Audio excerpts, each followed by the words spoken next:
जब मीनाक्षी ने रुद्र का सवाल सुना तो वह इतनी डर गई कि कांपने लगी। उसने मुंह खोला लेकिन कोई शब्द नहीं निकला। उसे समझ नहीं आया कि उसे ऋत्विक के सवाल का कैसे जवाब देना चाहिए। जब रुद्र ने मीनाक्षी से खड़े होकर उसके पक्ष में गवाही देने को कहा तो छात्रों ने जोर जोर से हंसना शुरू कर दिया। वे बेहद तिरस्कारपूर्ण थे। किसी ने भी उम्मीद नहीं की थी कि रुद्र इतनी मूर्खता करेगा। रुद्र ने मीनाक्षी पर झूठा आरोप लगाया था और अब वही उससे गवाही देने को कह रहा था। क्या वह आग से खेल नहीं रहा था? मीनाक्षी को अब पछतावा हो रहा था कि उसने पहले रुद्र का मजाक उड़ाया था। अगर उसने वो गलती न की होती तो क्या रुद्र दोबारा उस घटना का जिक्र करता? अगर रुद्र ने वो बात न उठाई होती तो प्रताप और बाकी लोग भी उस पर हमला करने के लिए इतने उत्साहित न होते। अब रुद्र उससे कह रहा था कि वह पूरी क्लास के सामने यह मान ले कि वह उसके सामने पूरी तरह निर्वस्त्र हो गई थी और उससे उसके साथ सोने की गुहार लगाई थी। मीनाक्षी को लग रहा था कि अगर उसने आज यह बात मान ली तो उसकी प्रतिष्ठा हमेशा के लिए बर्बाद हो जाएगी। वह ऐसा नहीं कर सकती थी, इसलिए इस पल में मीनाक्षी बेहद दुविधा में थी। वह सोच रही थी कि उसे यह स्वीकार करना चाहिए या नहीं। छात्रों की हंसी के बाद सबने मीनाक्षी की ओर देखा। वे उसके जवाब का इंतजार कर रहे थे, लेकिन मीनाक्षी ने तुरंत इनकार नहीं किया जैसा कि सबने सोचा था, बल्कि वह घबराई हुई मुद्रा में बैठी रही। उसने अपने होंठ कसकर भींचे और कुछ भी कहने से मना कर दिया। मीनाक्षी, कुछ तो बोलो, तुम चुप क्यों खड़ी हो? अगर तुम अभी सिर हिला दो तो कार्तिक और बाकी लोग रुद्र को जबरदस्ती घुटनों पर गिराकर माफी मंगवाएंगे। साक्षी ने जल्दी से मीनाक्षी को समझाने की कोशिश की। जब उसने देखा कि मीनाक्षी कुछ नहीं बोल रही है। साक्षी और कार्तिक इतने उत्साहित इसीलिए नहीं थे कि वे मीनाक्षी की मदद करना चाहते थे। वे तो बस न्यू सेंचुरी रेस्टोरेंट वाली घटना का बदला रुद्र से लेना चाहते थे। मीनाक्षी ने हिचकिचाते हुए बोलना शुरू किया। मीनाक्षी, मैं तुम्हें सलाह देता हूं कि झूठ मत बोलो, नहीं तो मैं साजिद, शिंदे और बाकी लोगों को बुलाऊंगा और उनसे तुम्हारे साथ थोड़ी बातचीत कराऊंगा। तब क्या होगा मैं नहीं कह सकता। इस पल में रुद्र ने अचानक मीनाक्षी से ठंडे लहजे में कहा। यह सुनते ही मीनाक्षी का चेहरा डर से सफेद पड़ गया। उसने घबराकर प्रताप और दूसरों से कहा, कृपया रुद्र को जाने दो। मैं उसकी माफी नहीं चाहती। उसके झूठ बोलने को लेकर जो दुविधा थी वह इसी वजह से थी। अगर वह झूठ बोलती और कहती कि रुद्र सब बना रहा है तो रुद्र शायद साजिद को उसके पीछे लगा देता। तब न सिर्फ मीनाक्षी की मासूमियत खतरे में पड़ जाती, बल्कि उसके शरीर के साथ भी कुछ अकल्पनीय हो सकता था। जब छात्रों ने मीनाक्षी की बात सुनी तो वे सब स्तब्ध रह गए। सबको यकीन नहीं हुआ। हर कोई जानता था कि इसका क्या मतलब है। हालांकि मीनाक्षी ने सीधे स्वीकार नहीं किया, लेकिन जो उसने कहा वह स्वीकार करने के बराबर ही था। मीनाक्षी, क्या तुम पागल हो गई हो? तुम रुद्र को ऐसे ही छोड़ रही हो? प्रताप की आंखें फटी की फटी रह गईं और उसकी आवाज कांप रही थी। साक्षी और कार्तिक के चेहरे पर भी ऐसा ही भाव था। वे समझ नहीं पा रहे थे कि मीनाक्षी ऐसा क्यों कह रही है। हाँ, रुद्र को जाने दो। मीनाक्षी ने सिर हिलाया और आंसू उसकी आंखों से बह निकले। मीनाक्षी सिर्फ रुद्र को छोड़ना नहीं चाहती थी, लेकिन उसके पास कोई और रास्ता भी नहीं था। नहीं, तुम उसे नहीं जाने दे सकती। उसने तुम्हारी बेइज्जती की थी। तुम उसे क्यों माफ कर रही हो? जरूर रुद्र ने तुम्हें धमकाया है, तभी तुम ऐसा कह रही हो, है ना? प्रताप इस बात पर विश्वास नहीं कर पाया। वह तेजी से मीनाक्षी के पास पहुंचा और उत्तेजना से पूछा, हाँ मीनाक्षी, क्या रुद्र ने तुम्हें धमकाया है? तुमने उससे सोने की गुहार क्यों लगाई? साक्षी भी मीनाक्षी के जवाब को स्वीकार नहीं कर पा रही थी। उसने भौहें सिकोड़ते हुए धीरे से पूछा, क्या तुम सब अब सवाल पूछना बंद करोगे? रुद्र को जाने दो। मीनाक्षी सबके सामने और शर्मिंदा नहीं होना चाहती थी, इसलिए वह बस मजबूरी में यही बोल पाई। आखिरकार छात्र अभी भी देख रहे थे। जितना वह सफाई देती उतनी ही अधिक शर्मिंदगी बढ़ती। मीनाक्षी, जल्दी से कहो कि यह सब झूठ है। तुम कैसे रुद्र से सोने की भीख मांग सकती हो? यह नामुमकिन है। तुम किसी गंदे हारे हुए लड़के के लिए ऐसा कैसे कर सकती हो? प्रताप ये सब बर्दाश्त नहीं कर पाया और निराशा में चिल्लाया। प्रताप की चीख सुनकर मीनाक्षी का चेहरा अचानक सख्त हो गया। फिर उसने जोर से उसके गाल पर थप्पड़ जड़ दिया और गुस्से में बोली, मैंने कब कहा कि मैंने रुद्र से उसके साथ सोने की भीख मांगी? अपनी जुबान संभालो। मीनाक्षी के दिल में गुस्सा भर गया था। आज की घटना की शुरुआत उसी की लगातार की गई बेइज्जती से हुई थी, जिसने रुद्र को ये सब बाहर लाने के लिए मजबूर किया। हालांकि अगर प्रताप बार बार आग में घी नहीं डालता और क्लास के बाद भी रुद्र को नहीं रोकता तो बात इतनी बढ़ती नहीं। मीनाक्षी को लगा जैसे वह सारा गुस्सा प्रताप पर निकालना चाहती है। जैसे ही मीनाक्षी ने थप्पड़ मारा, प्रताप का चेहरा लाल हो गया। पूरी क्लास में सन्नाटा छा गया। किसी ने नहीं सोचा था कि मीनाक्षी प्रताप को थप्पड़ मारेगी। आखिर प्रताप तो मीनाक्षी की प्रतिष्ठा बचाने की कोशिश कर रहा था और रुद्र ने ही तो उस पर आरोप लगाए थे। पूरी स्थिति देखकर रुद्र मुस्कुराए बिना नहीं रह सका। प्रताप, जो शुरू से मीनाक्षी की रक्षा कर रहा था, उसी ने उसे थप्पड़ मार दिया। यही तो एक सच्चे लैपडॉग की किस्मत होती है। जब सबको लगा कि प्रताप अब मीनाक्षी से झगड़ पड़ेगा, मीनाक्षी की भाव भंगिमा बदल गई। प्रताप ने मीनाक्षी से नहीं पूछा कि उसने थप्पड़ क्यों मारा, बल्कि वह हल्के से हंसा और बोला, मीनाक्षी, इसका मतलब यह है कि तुमने रुद्र से सोने की भीख नहीं मांगी, है ना? तुम्हारे बीच कुछ नहीं हुआ, है ना? प्रताप की यह बात सुनकर सबकी आंखें इतनी खुली रह गईं कि उसमें अंडा रखा जा सकता था। यह सब किसी सिचुएशनल कॉमेडी जैसा लग रहा था। प्रताप ने लैपडॉग की परिभाषा को पूरी तरह निभा दिया था। वह अब भी इस बात की चिंता कर रहा था कि कहीं मीनाक्षी ने रुद्र के साथ सौ तो नहीं लिया। रुद्र अब इन लोगों को और जवाब देने के मूड में नहीं था, इसीलिए वह क्लासरूम से बाहर निकल गया। ईशान, दिव्या और बाकी लोग रुद्र के पीछे पीछे बाहर निकल गए। बाकी छात्र रुद्र और उसके साथियों को जाते हुए देखते रहे। उनकी नजरों में मिश्रित भावनाएं थीं। क्लासरूम से बाहर निकलते ही रुद्र का फोन बजा। उसने कॉलर आईडी देखी तो पता चला कि कॉल शौर्यवीर सिंह का था। हालांकि ईशान और बाकी लोग अभी पास ही थे, इसलिए रुद्र ने कॉल उठाने के बजाय तुरंत मना कर दिया। फिर शौर्यवीर ने उसे एक टेक्स्ट मैसेज भेजा। मैसेज में लिखा था, मिस्टर रुद्र, कल जिन 2 लोगों की जानकारी आपने मुझसे मंगवाई थी उसमें अपडेट है। मैं सिटी यूनिवर्सिटी के गेट पर आपका इंतजार कर रहा हूं। रुद्र ने यह मैसेज पढ़ा और हल्की सी मुस्कान उसके चेहरे पर आ गई। आखिरकार उसे लग रहा था कि हैकर शिवांश की पहचान उजागर करना इस समय सबसे जरूरी था। दिव्या और बाकी दोनों लोग रुद्र के साथ क्लासरूम से बाहर निकल गए। सभी के चेहरे हैरानी से भरे थे।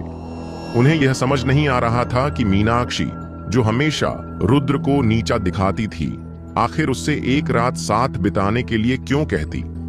हालांकि मीनाक्षी ने आज इस बात को साफ तौर पर स्वीकार नहीं किया था, लेकिन उसके हाव भाव और बातों से यही लग रहा था कि यह सच ही है। वरना वह इतनी हड़बड़ी में रुद्र को वहां से जाने को क्यों कहती? इसका मतलब यह था कि उसने सब कुछ अप्रत्यक्ष रूप से स्वीकार कर लिया था। रुद्र, तुम्हारे और मीनाक्षी के बीच हुआ क्या था? ईशान वर्मा अब और नहीं रोक पाए। वह रुद्र के पास जाकर धीमे स्वर में पूछने लगे, हाँ भाई, मीनाक्षी तुमसे ऐसा कैसे कह सकती है? रोहित ने उत्सुकता से पूछा। रुद्र ने दोनों की ओर देखा, फिर संक्षेप में उन्हें वह सब बताया कि कैसे साजिद शिंदे ने मीनाक्षी को अगवा कर लिया था और कैसे मीनाक्षी ने खुद फोन कर रुद्र से फिरौती के पैसे देने और उसे बचाने की विनती की। हालांकि रुद्र अपनी असली पहचान ईशान, रोहित और बाकी दोस्तों से छुपाना चाहता था, लेकिन उसे लगा कि इस घटना को बताने में कोई हर्ज नहीं है। यह सुनकर ईशान को एकदम समझ आ गया। वह तुरंत बोला, ओह, तो मीनाक्षी ने वो सब तुम्हें चुकाने के लिए कहा था जो तुमने उसके लिए 50,000 रुपये खर्च किए? हाँ, लेकिन मुझे उसमें कोई दिलचस्पी नहीं थी, इसलिए मैंने कुछ नहीं किया। मैं तो इस बात को किसी से कहने भी नहीं वाला था, लेकिन आज मीनाक्षी ने हद कर दी तो मुझसे रहा नहीं गया। रुद्र ने शांत स्वर में कहा। ओह, अब समझ आया। रोहित ने सिर हिलाया। अब उसकी शंका दूर हो गई थी। ईशान और रोहित को रुद्र की बातों पर पूरा यकीन हो गया। आखिर कोई वजह तो होनी ही थी जो मीनाक्षी जैसी घमंडी लड़की रुद्र से खुद ऐसा कुछ कहती। लेकिन रुद्र, तुम्हारे पास ये 50,000 रुपए आए कहां से? दिव्या ने अचानक कुछ अजीब महसूस किया और कम आवाज में पूछा। सही कहा दिव्या, पिछली बार तुमने कहा था कि लकी ड्रा से तुम्हें पैसे मिले थे और तुमने सबके लिए खाना खिलाया था, लेकिन तब तो तुमने ज्यादातर पैसे खर्च कर दिए थे ना। फिर ये 50,000 रुपए कहां से आए? ईशान ने भी तुरंत सवाल जोड़ा। रुद्र थोड़ा झिझक गया, फिर धीमे से बोला, असल में मैंने तुम लोगों से पूरी सच्चाई नहीं बताई थी। मुझे उस स्क्रैच कार्ड से कुल 1,50,000 रुपये मिले थे। उसमें से लगभग 1 लाख रुपये मैंने सबको ट्रीट देने में खर्च कर दिए थे। बाकी बचे 50,000 रुपये मीनाक्षी और रम्या को बचाने में चले गए। अब मेरे पास कुछ नहीं बचा। दिव्या, ईशान और रोहित की आंखें फटी की फटी रह गईं। वे हैरान रह गए। उन्हें कभी अंदाजा नहीं था कि रुद्र, जिसे सब एक गरीब समझते थे, वह एक ही बार में 1,50,000 रुपये का इनाम जीत गया था। सिटी यूनिवर्सिटी में अलग अलग तबके के छात्र आते थे। सामान्य परिवारों के छात्रों को महीने में मुश्किल से 2,000 रुपये मिलते थे। सिर्फ कुछ अमीर परिवारों के बच्चे ही 3,000 रुपये से ज्यादा की मासिक रकम पाते थे। ऐसे में 1.5 लाख रुपये तो उनके लिए आसमान छूती रकम थी।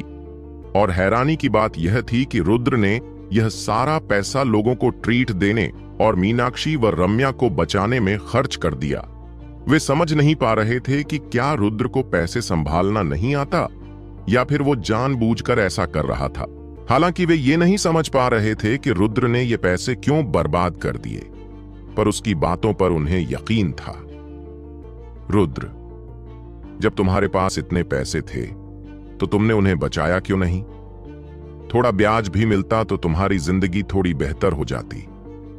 दिव्या को अब भी यह बात खटक रही थी।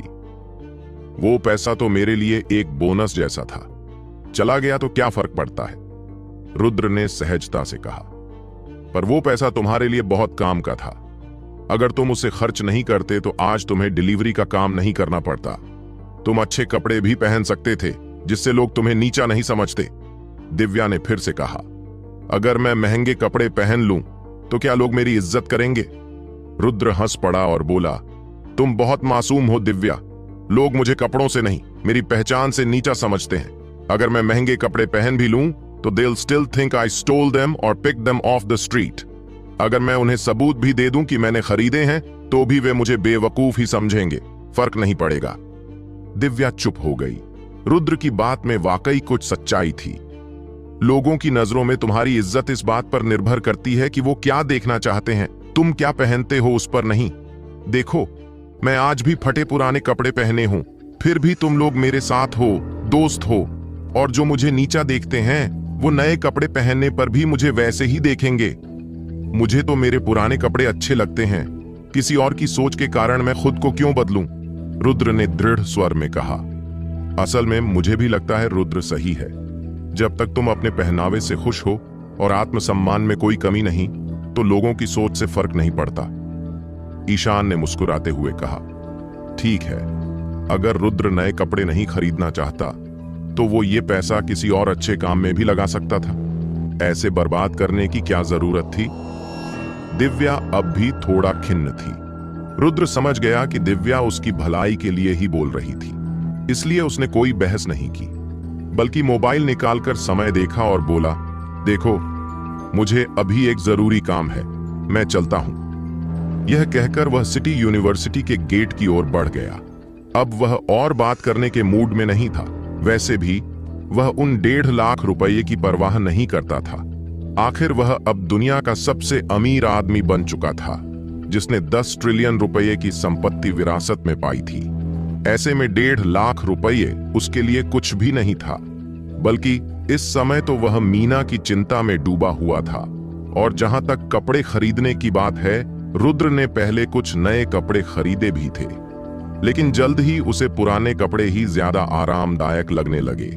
कम से कम वे लोग जो उसका असली चेहरा नहीं देखना चाहते, वो इन कपड़ों में खुद ही सामने आ जाते हैं। यही कारण था कि वह अब भी पुराने सस्ते कपड़ों में नजर आता था, भले ही उसकी अलमारी में ब्रांडेड कपड़े पड़े हों। कुछ ही मिनटों बाद रुद्र सिटी यूनिवर्सिटी के उत्तर पश्चिमी गेट पर पहुंचा।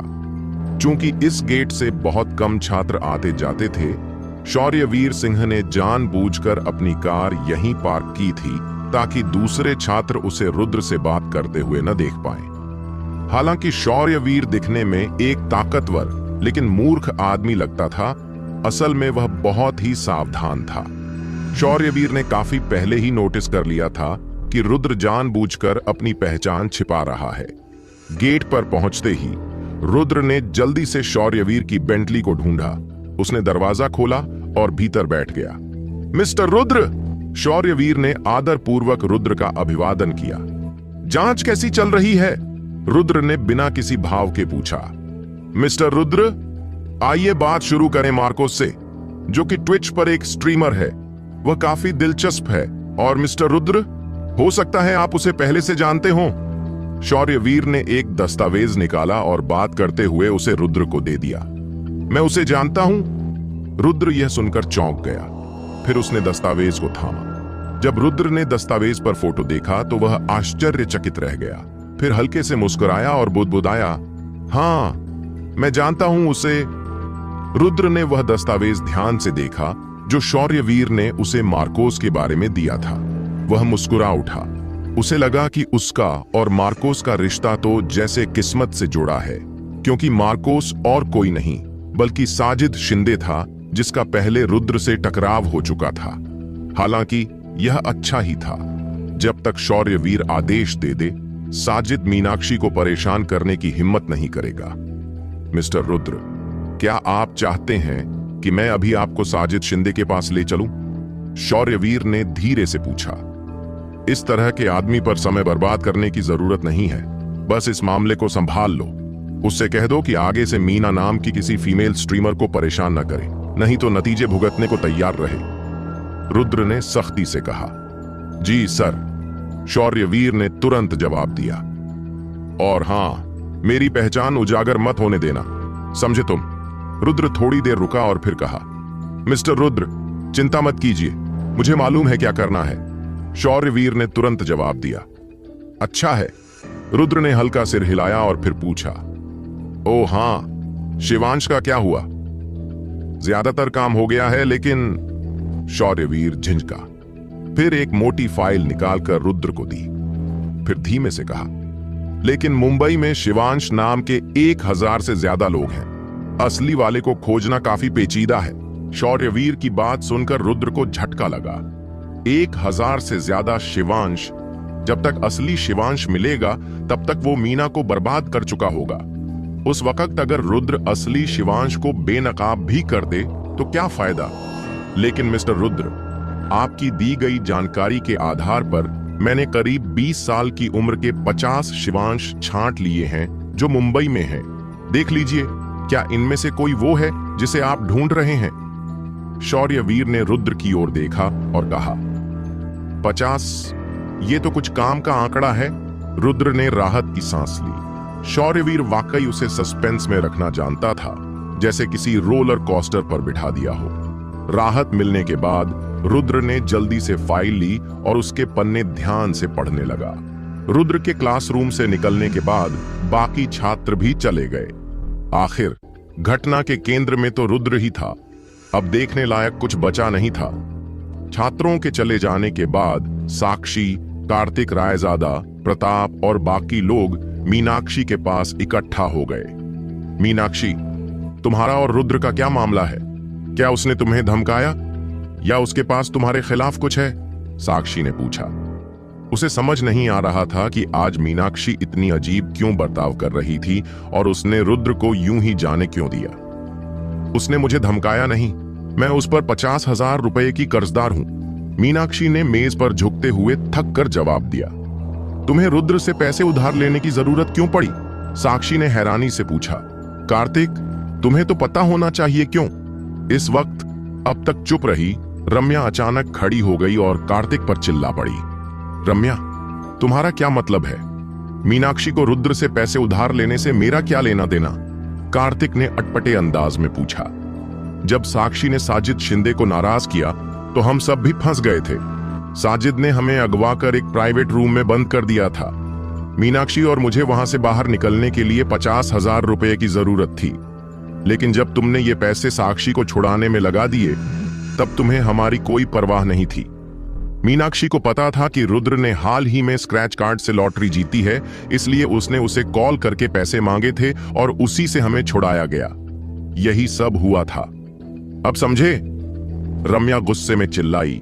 उसकी आंखें गुस्से से लाल थीं। कार्तिक और साक्षी शर्मिंदा दिखे। वे समझ नहीं पा रहे थे कि अब मीनाक्षी का सामना कैसे करें। प्रताप तो बुरी तरह तिलमिला गया। वो चिल्लाया, मीनाक्षी, उस वक्त तुमने मुझे कॉल क्यों नहीं किया? तुम्हें कॉल करने से क्या फायदा होता? हमें 50,000 रुपये की जरूरत थी। क्या तुम्हारे पास इतने पैसे हैं? मीनाक्षी ने कड़वाहट भरी मुस्कान से जवाब दिया। प्रताप चुप हो गया। उसके पास कहने को कुछ नहीं था। हालांकि उसका परिवार अमीर था, लेकिन 50,000 रुपये उसके लिए भी छोटी रकम नहीं थी। मेरे पास नहीं है, लेकिन रुद्र, वो गरीब डिलीवरी वाला, उसके पास इतने पैसे कहां से आए? प्रताप ने चिढ़कर कहा। मैंने बताया था ना, उसने स्क्रैच कार्ड से लॉटरी जीती थी, तभी उसने सबको राइसिंग स्टार में खाना भी खिलाया और हमें भी बचाया। रम्या ने थक हार कर कहा। अगर रुद्र ने इतनी बड़ी रकम जीती होती तो क्या वो उसे इस तरह खर्च करता? क्या वो सच में तुम दोनों को बचाने के लिए इस्तेमाल करता? तभी साक्षी ने ताना मारा। सब थोड़े उलझन में आ गए। मैं रुद्र के साथ 2 साल रही हूं। मैं उसे अच्छे से जानती हूं। अगर उसने सच में लॉटरी जीती होती तो वो इतना उदार नहीं होता। साक्षी ने आगे कहा। साक्षी, तुम्हारा मतलब क्या है? कार्तिक ने धीरे से पूछा। सीधा सा मतलब है, ये पैसा रुद्र का है ही नहीं। साक्षी ने ठोस लहजे में कहा। उसका नहीं है? सब फिर से हैरान हो गए। हे भगवान, तुम सब इतने बेवकूफ क्यों हो? पिछले कुछ समय में हमारी यूनिवर्सिटी में कितनी चोरियां हुई हैं। कई छात्रों का पैसा चोरी हुआ है। पुलिस तक आई थी, लेकिन चोर नहीं मिला। साक्षी धीरे धीरे बोली। साक्षी, क्या तुम कहना चाह रही हो कि रुद्र चोर है? मीनाक्षी चौंक गई। मैं नहीं कह रही कि वही चोर है, लेकिन उसका बर्ताव इन दिनों बहुत अजीब है। उसने हमसे यहां तक कह दिया कि मीनाक्षी उसके साथ सोना चाहती थी। अगर हमने उसे सबक नहीं सिखाया तो वह और भी बदतमीज हो जाएगा, साक्षी ने ठंडे स्वर में कहा। कार्तिक और बाकियों ने एक दूसरे की ओर देखा, जैसे वे साक्षी की बात से सहमत हो गए हों। पर अब रुद्र को सबक सिखाएं तो कैसे? प्रताप ने चौंक कर पूछा। प्रताप, अगर मुझे सही याद है तो कल हमारी पीआई क्लास है ना? साक्षी ने आंखें सिकोड़ते हुए पूछा। हाँ है तो क्यों? प्रताप ने हल्के में सिर हिलाया। प्लान ये है। साक्षी ने सबके कान में धीरे से फुसफुसाना शुरू किया। वे अगली सुबह रुद्र को सबक सिखाने की योजना बनाने लगे। रुद्र शौर्यवीर की बेंटली कार में बैठा था और अपने हाथ में पकड़ी फाइल की सामग्री को ध्यान से पढ़ रहा था। लेकिन जब उसने सारी जानकारी देखी तो वह हैरान रह गया कि जिसे उसने पिछली रात देखा था वह शिवांश उस लोगों की सूची में था ही नहीं। शौर्यवीर, क्या तुम्हें यकीन है कि सभी शिवांश इस लिस्ट में हैं? रुद्र ने फाइल नीचे रखते हुए गंभीरता से पूछा। हाँ, मुझे पूरा यकीन है। मैंने किसी को कहकर सब पता करवाया था, चाहे वह मुंबई का लोकल न भी हो। मैंने यहां पढ़ने या काम करने वाले हर शिवांश को ट्रेस किया है, इसलिए यह लिस्ट सबसे व्यापक है, शौर्यवीर ने जवाब दिया। तो फिर वह इंसान जिसे मैं ढूंढ रहा हूं इसमें क्यों नहीं है? रुद्र ने हाथ में फाइल देखकर उलझन भरे स्वर में पूछा। उसे समझ नहीं आ रहा था। जब शौर्यवीर ने शिवांश की सारी जानकारी इकट्ठा कर ली थी तो फिर वह आदमी जिसे उसने पिछली रात देखा था लिस्ट में क्यों नहीं था? मिस्टर रुद्र, क्या आपको यकीन है कि उस आदमी का असली नाम शिवांश ही है? शौर्यवीर ने रुद्र को उलझन में देखा और झिझकते हुए धीरे से पूछा। रुद्र की आंखों में एक झलक सी चमकी। उसे एहसास हुआ कि उसके पास यह साबित करने का कोई तरीका नहीं है कि जिसने उसका अकाउंट हैक किया था उसका नाम शिवांश ही था। आखिरकार उसने उस आदमी की पहचान पत्र तो कभी देखी ही नहीं थी। मिस्टर रुद्र, मुझे यह लिस्ट नेशनल रजिस्ट्रार डिपार्टमेंट के एक कर्मचारी से मिली है। इसके गलत होने की संभावना कम है, लेकिन अगर उस इंसान का नाम शिवांश नहीं है या यह नाम उसका छद्म नाम है तो फिर मैं उसकी जांच नहीं कर सकता। शौर्यवीर ने रुद्र की ओर देखते हुए समझाया। यह तो काफी मुश्किल हो गया। रुद्र ने हल्की सी सांस लेते हुए कहा, मिस्टर रुद्र, क्या आपको उसके बारे में और कुछ जानकारी है? उदाहरण के तौर पर, क्या आपके पास उसकी फोटो या मोबाइल नंबर है? शौर्यवीर ने पूछा। नहीं, रुद्र ने सिर हिलाया। तो फिर वाकई में मुश्किल है। शौर्यवीर भी अब थोड़ा लाचार महसूस कर रहा था। उसे नहीं पता था कि रुद्र जिसे ढूंढ रहा है उसे कैसे ढूंढा जाए। ऐसा करते हैं, मैं किसी तरह उस इंसान की फोटो लेने की कोशिश करूंगा। जब मुझे उसकी फोटो मिल जाएगी तो मैं तुम्हें भेज दूंगा। रुद्र जानता था कि सिर्फ नाम से शिवांश को ढूंढना नामुमकिन था, इसलिए उसे बस उस आदमी के दोबारा अपार्टमेंट में आने का इंतजार करना था। तभी वह मौका पाकर छिपकर उसकी फोटो ले सकेगा और उसे शौर्यवीर को भेजेगा। अभी के लिए हम सिर्फ यही कर सकते हैं। शौर्यवीर ने हल्के से सिर हिलाया। ठीक है, अब तुम साजिद से निपटो, मुझे बाद में कुछ काम है। रुद्र ने यह कहते हुए कार का दरवाजा खोला और बाहर निकल गया। रुद्र के जाते ही शौर्यवीर ने अपना मोबाइल निकाला और सोहम को कॉल किया। ट्रिंग ट्रिंग। कुछ घंटियों के बाद सोहम ने कॉल रिसीव किया और आदर से कहा, शौर्यवीर, बोलो क्या बात है? तुम्हारा भाई साजिद कहाँ है? उसे फोन दो। शौर्यवीर ने सख्त लहजे में कहा, मानो वह एकदम बदला हुआ व्यक्ति हो। सोहम का दिल बैठ गया, क्योंकि उसे शौर्यवीर की आवाज में कुछ अजीब लगा। उसने तुरंत फोन साजिद को पकड़ा दिया, जो उसके पास ही खड़ा था। शौर्यवीर, कुछ काम था? साजिद ने घबराहट में पूछा। क्या तुमने किसी फीमेल स्ट्रीमर मीना को परेशान किया है? शौर्यवीर की आवाज ठंडी और गंभीर थी। मीना? साजिद उस नाम को सुनकर हैरान रह गया। मैं तुम्हें 2 घंटे देता हूं मीना से माफी मांगने के लिए। भविष्य में तुम उसे परेशान नहीं करोगे, वरना नतीजे भुगतने होंगे, समझे? शौर्यवीर ने उसके जवाब और लहजे से समझ लिया कि वह मीना को जानता है, इसीलिए उसने सीधा आदेश दे दिया। ठीक है, समझ गया। साजिद ने कांपती आवाज में जवाब दिया और फिर कहा, शौर्यवीर, क्या तुम मीना को जानते हो? टूट टूट टूट। शौर्यवीर ने उसे नजरअंदाज किया और कॉल काट दी, फिर कार स्टार्ट करके चला गया। साजिद कॉल कटते ही हक्का बक्का रह गया। उसने मीना के बारे में जानकारी इकट्ठा की थी और पता लगाया था कि वह मुंबई में किसी को नहीं जानती थी। तभी उसने उस पर दबाव डालने की हिम्मत की थी, लेकिन अब उसे यह समझ नहीं आ रहा था कि मीना जैसी आम सी लड़की को शौर्यवीर जैसा प्रभावशाली व्यक्ति कैसे जानता है। इसी बीच रुद्र और शौर्यवीर के अलग होने के बाद रुद्र सीधे अपने अपार्टमेंट की ओर निकल गया। शौर्यवीर की मदद से रुद्र ने मार्कोस ऑफ मुंबई को ढूंढ लिया और मीना की एक बड़ी समस्या का समाधान कर दिया, लेकिन वह असली शिवांश को नहीं ढूंढ पाया। रुद्र अब भी मीना की सुरक्षा को लेकर चिंतित था। उसे डर था कि उसके साथ कुछ गलत ना हो जाए। जैसे ही रुद्र अपने घर के पास पहुंचने वाला था, उसका फोन अचानक वाइब्रेट करने लगा। उसे लगा शायद शौर्यवीर ने कुछ पता लगाया होगा, इसलिए उसने बिना सोचे समझे कॉल उठा लिया। हेलो मिस्टर रुद्र, फोन के दूसरी ओर से किसी ने कहा, लेकिन वह आवाज शौर्यवीर की नहीं थी, बल्कि वह एक दिलकश और मोहक लड़की की आवाज थी।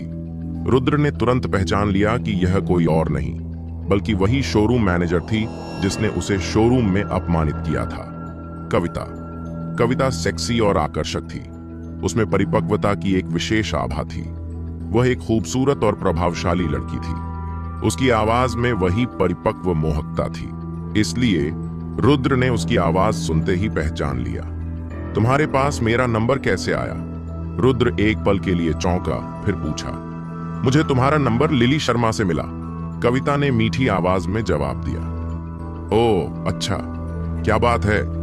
रुद्र पहले ही अपना नंबर प्रॉपर्टी खरीदते समय दे चुका था, इसलिए उसे हैरानी नहीं हुई कि कविता के पास उसका नंबर था। सो मिस्टर रुद्र, मैंने आपको पहले भी बताया था कि हमारी कंपनी एक नया विला प्रोजेक्ट लेकर आई है। उसका एक बेहतरीन यूनिट है, साइज और लोकेशन दोनों में परफेक्ट। कीमत थोड़ी ज्यादा है, लेकिन आपके लिए कोई दिक्कत नहीं होनी चाहिए। क्या आपके पास दोपहर में समय है?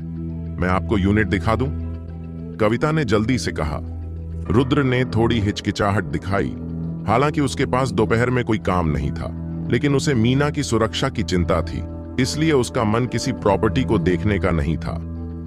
मिस्टर रुद्र, ये विला हमारी रियल एस्टेट की बेस्ट यूनिट है। अगर आपने जल्दी नहीं किया तो कोई और खरीद लेगा। कविता ने रुद्र की हिचकिचाहट भांप ली और उसे मनाने की कोशिश की। ठीक है फिर, वैसे भी मेरे पास कोई और काम नहीं है तो मैं देख लेता हूं। रुद्र ने तुरंत हामी भर दी। बहुत बढ़िया। मिस्टर रुद्र, आप अभी कहां हैं? मैं आपको लेने आ जाती हूं, कविता ने उत्साहित होकर कहा। मैं कैपस्टोन डिस्ट्रिक्ट में हूं। रुद्र ने ज्यादा कुछ नहीं सोचा और उसे अपनी लोकेशन भेज दी। ठीक है, मैं आपको लेने आ रही हूं, कविता ने जवाब दिया और कॉल काट दी। रुद्र ने अपना फोन जेब में रखा और फिर कॉलोनी के गेट के पास जाकर कविता का इंतजार करने लगा। अचानक रुद्र ने देखा एक परिचित आकृति उसकी ओर चल रही थी। मीना ने लो कट हॉल्टर ड्रेस पहनी हुई थी और वह बहुत सेक्सी लग रही थी। उसकी टांगें खुली हुई थीं और उसने सफेद योगा पैंट्स पहने थे। वह बेहद खूबसूरत लग रही थी। उसके हाथ में कुछ शॉपिंग बैग्स थे। ऐसा लग रहा था जैसे वह अभी अभी सुपरमार्केट से लौटकर आई हो। मीना थोड़ी थकी हुई लग रही थी, शायद भारी बैग्स की वजह से। रुद्र ने एक पल के लिए हिचकिचाया, फिर जल्दी से मीना के पास जाकर मुस्कुराते हुए कहा, मीना, मैं तुम्हारे बैग्स में मदद करता हूं। मीना ने मुड़कर उसे घूरा। उसने कुछ नहीं कहा और सीधे रिहायशी इलाके की तरफ चल पड़ी। वह रुद्र की तरफ कोई ध्यान नहीं देना चाहती थी। रुद्र थोड़ा असहज महसूस कर रहा था और वहीं खड़ा था। उसे बहुत अजीब लग रहा था। आखिरकार वह चुपचाप मीना की रक्षा कर रहा था, उसकी चिंता कर रहा था। लेकिन मीना की ठंडी प्रतिक्रिया और उपेक्षा उसका बदला था। यह उसे पचा पाना मुश्किल था। जैसे ही मीना रिहायशी इलाके में प्रवेश करने ही वाली थी, दूर से इंजन की गर्जना सुनाई दी। एक काली होंडा एकॉर्ड घमंड से रिहायशी इलाके के गेट पर रुक गई। फिर साजिद शिंदे कार से भागते हुए बाहर निकला, घबराया हुआ। रुद्र ने साजिद को देखकर असहजता से आश्चर्य जताया। वह कभी नहीं सोच सकता था कि शौर्यवीर सिंह इस मामले पर इतनी तेजी से कार्रवाई करेगा। आधा खिले आधे घंटे में साजिद ने समस्या हल कर दी। रुद्र थोड़ा घबरा गया। अगर साजिद उसे देख लेता तो बात करने के लिए आगे आता। अगर मीना यह देख लेती तो रुद्र की असली पहचान उजागर हो सकती थी। इसलिए वह कुछ पल के लिए हिल गया, समझ नहीं पा रहा था कि क्या करे। जब रुद्र ने देखा कि साजिद रिहायशी इलाके के गेट पर आया है तो वह थोड़ा नर्वस हो गया।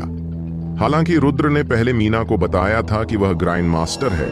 वह सिर्फ अपनी चिंता के कारण अपना असली चेहरा दिखा रहा था। वह उस समय अपनी असली पहचान उजागर नहीं करना चाहता था। वह नहीं चाहता था कि मीना को पता चले कि साजिद शिंदे और उसके बीच क्या हुआ था। कार से उतरते ही साजिद सीधे रिहायशी इलाके की तरफ चला गया। शायद जल्दबाजी में साजिद ने रुद्र को तुरंत नहीं देखा। हिचकिचाते हुए रुद्र एक कार के पीछे छिप गया। मीना!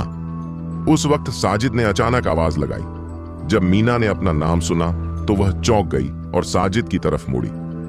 मीना को नहीं पता था कि साजिद शिंदे है, जो ट्विच पर उसे परेशान कर रहा था। लेकिन वह करण को जानती थी, जो साजिद के साथ था।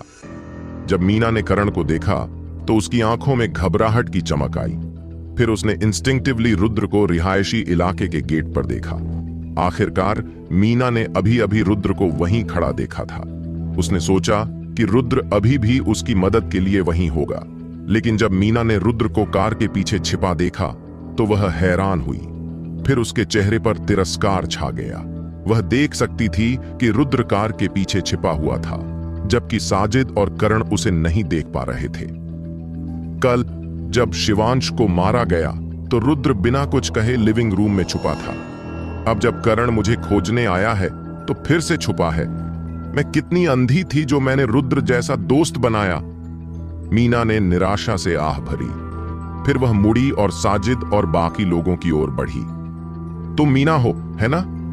साजिद ने मीना को सिर से पांव तक निहारते हुए धीरे से पूछा। हाँ, मैं मीना हूं।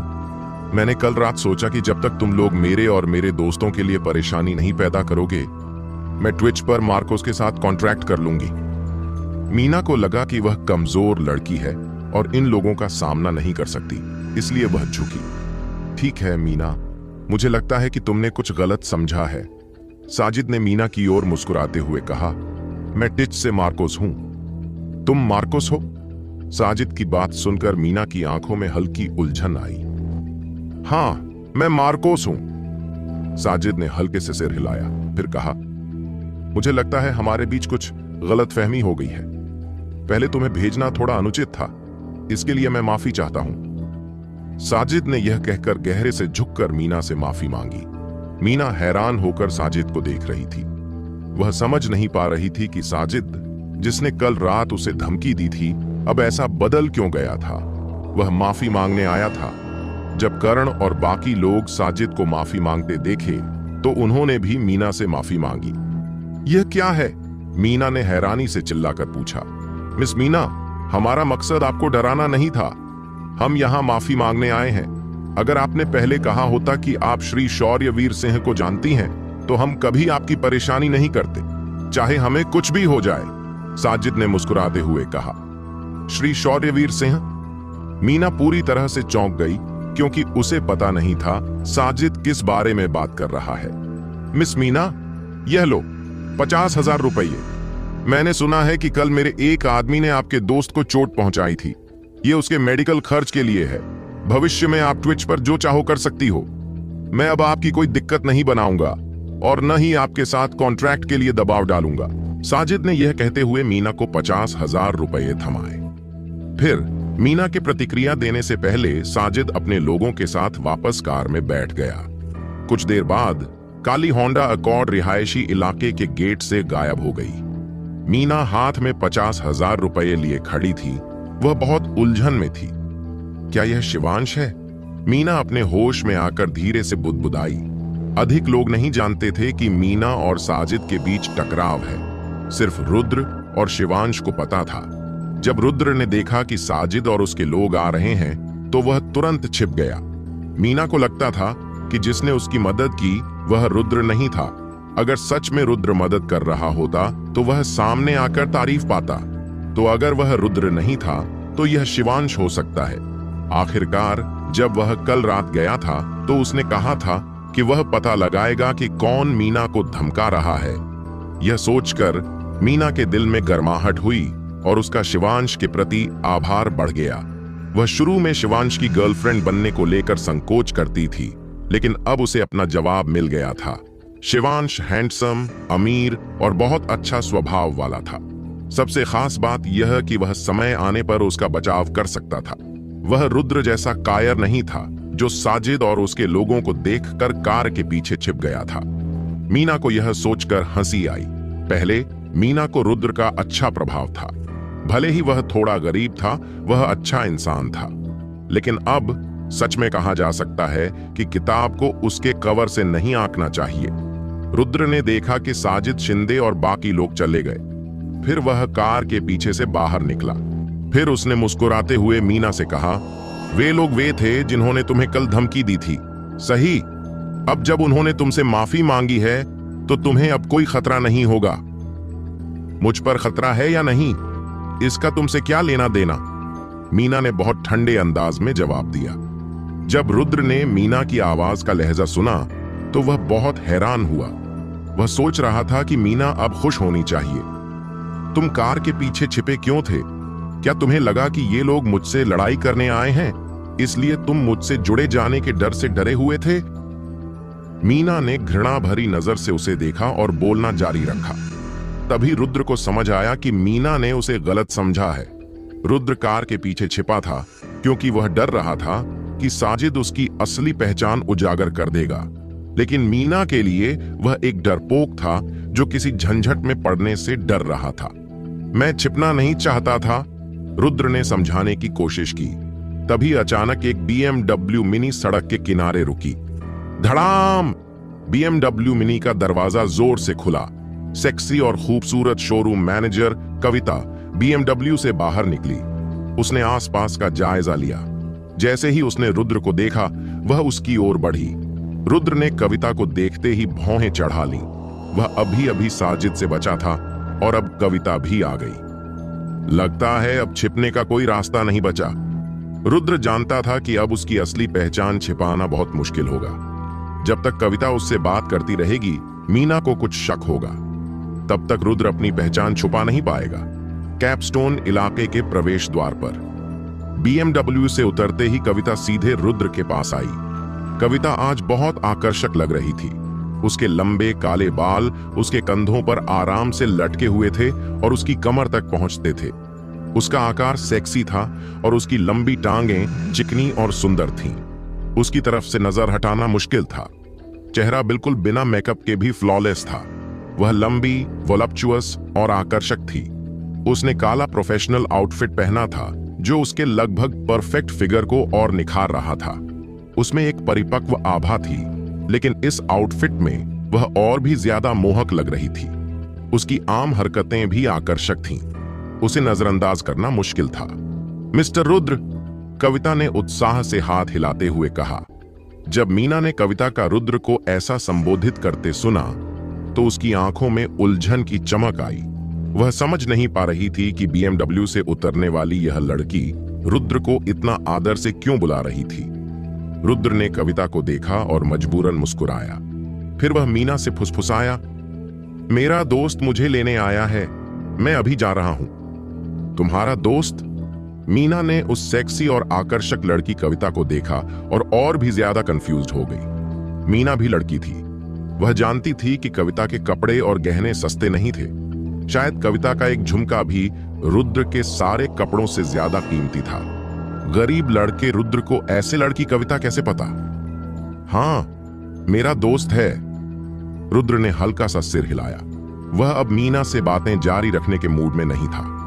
उसने कविता के पास जाकर कहा, चलो चलते हैं। ठीक है मिस्टर रुद्र। कविता ने सिर हिलाया, फिर मीना की ओर देखा जो पास ही खड़ी थी और धीरे से पूछा, मिस्टर रुद्र, क्या वह खूबसूरत लड़की तुम्हारी गर्लफ्रेंड है?